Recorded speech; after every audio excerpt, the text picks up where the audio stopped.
Nandito na po kami ngayon ni Brad Dave sa bundok mga tol. Umakyat po kami kaninang madaling araw at nag-umpisa po kaming naglakad kanina patungo dito sa bundok.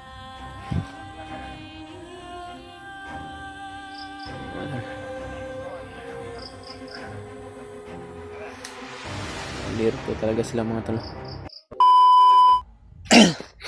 So, yun mga tol, isang mapagpalang araw sa inyong lahat dyan mga tol. O anong oras nyo mapanood tong video na to, ibinabati ko po kayong sa anumang oras nyo mapanood dito mga tol. At andito na po kami ngayon ni Brad Dave sa bundok mga tol. Umakyat po kami kaninang madaling araw at nag-umpisa po kaming naglakad kanina patungo dito sa bundok. At ayun, nandito kami ngayon sa gubat mga tol. Patuloy kami sa pagdadakbay at paghahanap sa mga kasamahan namin mga tol, o sa mga biktima ng mga bandido na kailangan ng tulong dito sa gubat. At umakyat po kami ni Brad Dave mga tol. Sinundan po namin yung mga kasamahan namin para matulungan din po namin mga tol. Dahil mas maganda po kung mas marami kami dito sa bundok na maghahanap sa mga bihag mga tol, o sa mga nangangailangan ng tulong. Nang sa ganun mas mapadali namin yung mga misyon namin sa bundok mga tol. At masaksis po namin ang mga nangangailangan ng tulong na matulungan po namin mga tol.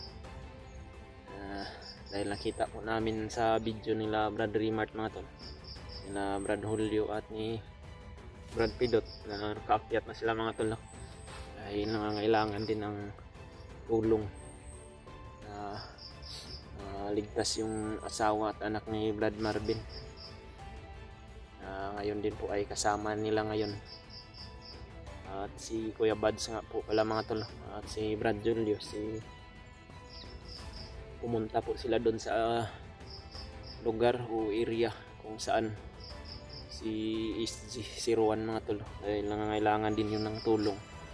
Napakarami po kasi ng mga nag-request mga tol na tulungan daw si SG, ngunit sobrang malayo din po mga tol.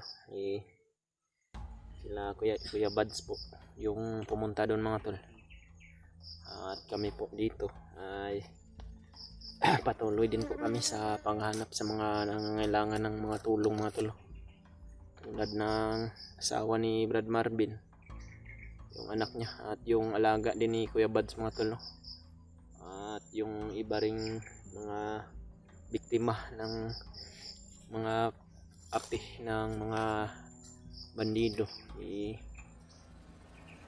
Yun po yung kinakailangan din na matulungan natin mga tol, o matulungan namin ni Brad din, kaya po kami umakyat mga tol. At medyo natagalan lang po kami sa pagsunod mga tol, o hindi po kami nakaakyat agad dahil may inaasikaso pa po ako mga tol, dahil malapit na rin po manganak yung asawa ko.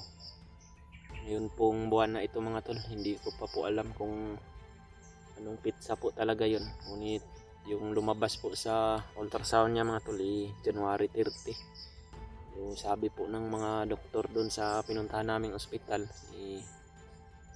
baka January 12 daw, o anong kuan ba yun mga tol. Ay inaasikaso ko pa muna mga tol bago ako umakyat. Sa ganun po hindi rin po ako problema mga tol ba sa pagdating ng panahon. Na-check up ko na sa doktor mga tol, at doon po kasi kami galing sa lugar ng asawa ko mga tol, kaya natagalan din po kami sa pag-uwi, dahil doon po kami nagpalipas ng bagong taon mga tol. Doon po kami nag-celebrate ng bagong taon doon sa lugar ng asawa ko, at malayo din po yung binyahe namin mga tol. Nakauwi po kami nung sa 2 ng January dito sa lugar kung saan yung boarding house ko mga tol. At yun, pinunta ko po sa doktor o sa ospital yung asawa ko mga tol, para ipa-check up o ipa-ultrasound po yung tiyan niya. At bago po ako umakyat mga tol, ngayon dito na po ako, kasama kami ni Brad Dib sa pag-akyat mga tol. Tutulong po kami sa mga nangangailangan ng tulong mga tol, lalong lalo na rin po mga tol, marami pong nag-message sa akin, sa amin ni Brad Dib. Nabihag din pala si Brad G. Ward mga tol. Hindi po namin alam kung saan po yung area yun dinala si Brad G. Ward, ngunit nagbabakasakali din po kami mga tol na makita namin sila dito sa bundok. At kukuha na lang po kami ng mga impormasyon dito sa mga usapan ng mga bandido, dahil kanina mga tol, mayroon na pong mga bandido kami na nakagit dito sa gubat na napasok namin. Iniwasan lang namin ni Brad Dib. Ka-alerto po yung mga bandido mga tol, dahil ayaw nila na ma-rescue yung mga bihag na mga hawak daw nila ngayon, dahil marami daw silang mga bihag ngayon mga tol. Mas lalong nagpapalakas po yung mga kalaban namin ngayon mga tol, dahil gusto nila na hindi po sila mapuksa ng mga kasamahan ko, o mapuksa namin dito sila sa bundok mga tol. Kaya nagpapalakas na po sila ngayon. Pinalaki pa po nila yung mga kwirsa nila. Target talaga nila yung pamimihag ng mga sibilyan o yung mga pamilya ng mga hunter mga tol, gaya namin. Kaya doble ingat lang po talaga kami dito mga tol.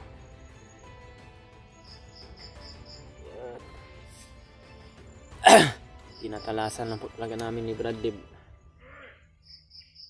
yung paningin at pandinig namin mga tol.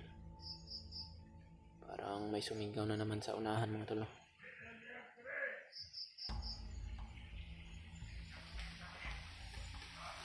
Yan.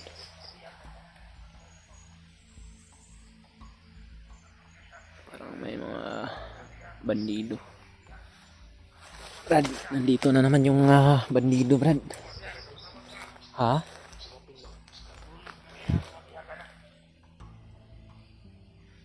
Yan mga tol. Kalirto talaga sila mga tol.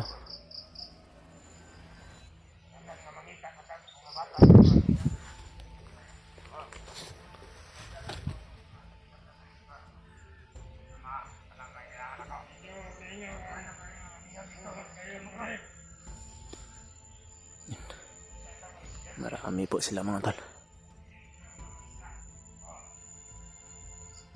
Target talaga nila daw na magparami sila ng mga bihag mga tol.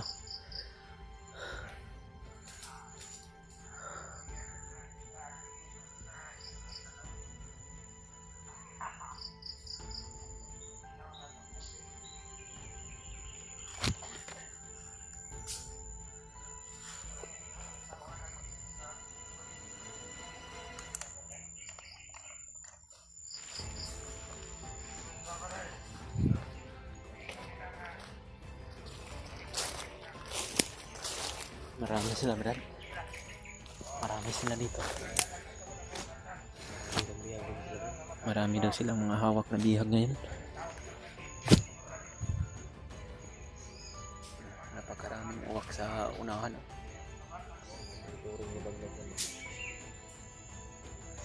Iwasan na siguro natin na magpaputok Brad. Dahil bago pa lang tayo na akyat.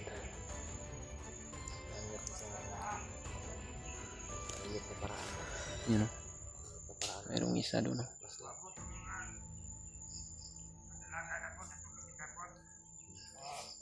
Kukuha daw sila ng mga dalaga man. Kahit marami yung pamilya natin, naparoon sila ng bibihagin. Yun yung pinamiss yun ng commander nila pa. Magparami daw sila ng bihag mga tol. Yun.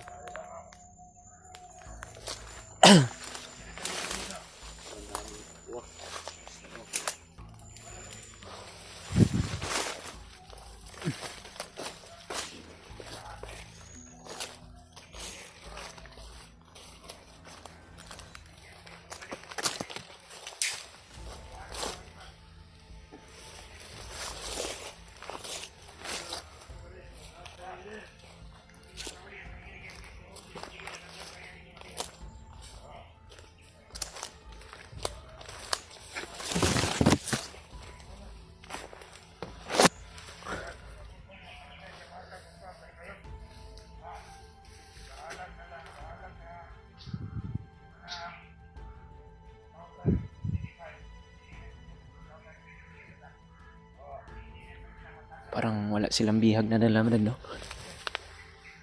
Bantay lang siguro ito.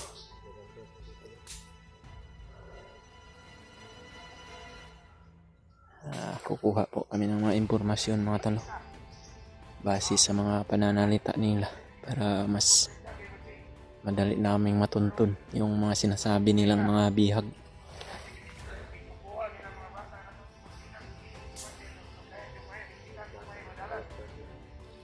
May mga bata daw silang hawak. Sobrang napakasama na talaga nila mga tol.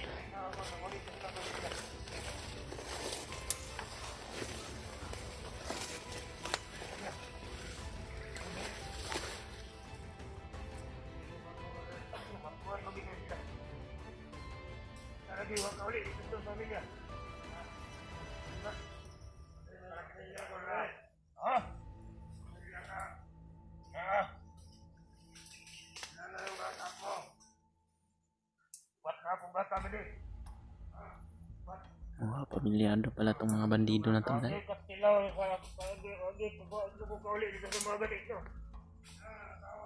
Sakay kasulti nila ito nga si Papa nila wa muli. Hoy! Apat ng asawa ko. Isang anak. Maraming asawa itong bandido na to.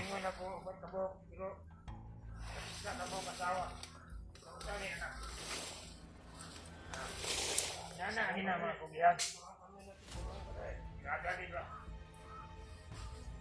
Una po ang huli ko. Sana'y hatag si Commander Bagnot from 2026. Huli siya ko dito kay Nag-aantay sila sa kuwan mga tol. Yung pira na ibibigay daw ni Commander Bagnot sa kanila.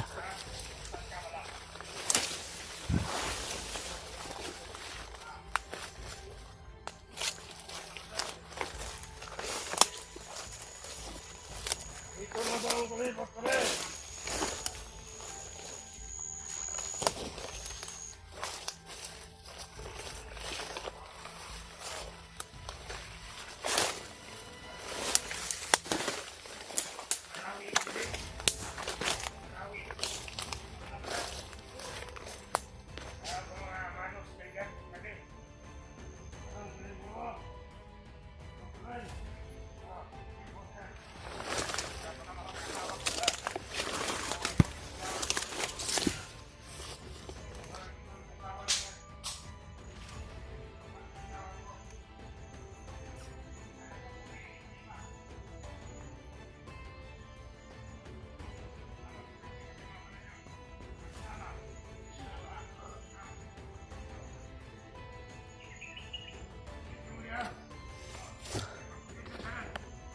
Kaharang talaga sila sa mga daanan patungo doon sa kuwan mga tol. Kinalalagyan ng mga bihag nila. At ito po yung problema namin mga tol.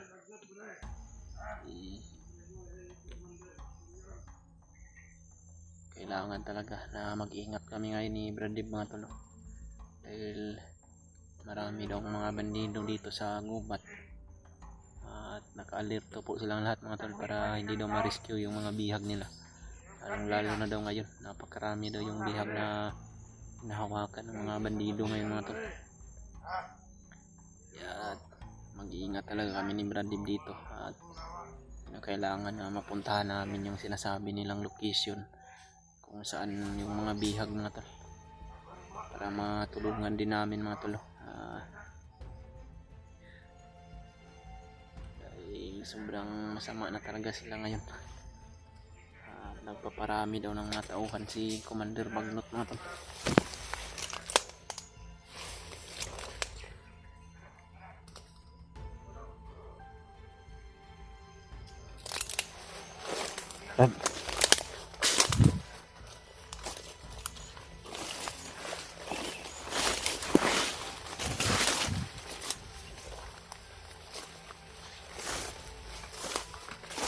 Anong plano natin? Sundan natin sila. Huwag lang muna natin siguro yung kwan. Pamilyado din pala itong mga bandido na to.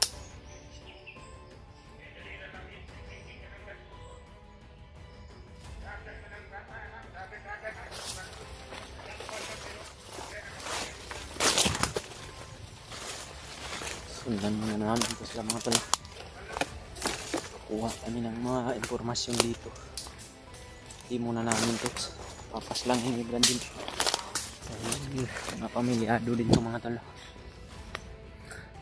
Marami ding mga anak ng mga bandido na ito. Dito, dalahin yung sama mo.